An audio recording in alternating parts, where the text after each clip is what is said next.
Iran அணு ஆயுதங்களை உருவாக்கும் திறனை இழக்கும் வரை போர் நிறுத்தம் சாத்தியமில்லை என ஆஸ்திரேலிய மற்றும் கனடிய பிரதமர்கள் தெரிவித்துள்ளனர்.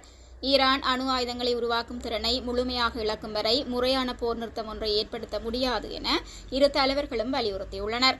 தற்போது போர் பரவி வருவதை நாம் காண்கின்றோம். பொதுமக்கள் மற்றும் பொது கட்டமைப்புகள் மீதான தாக்குதல்கள் நிறுத்தப்பட வேண்டும்.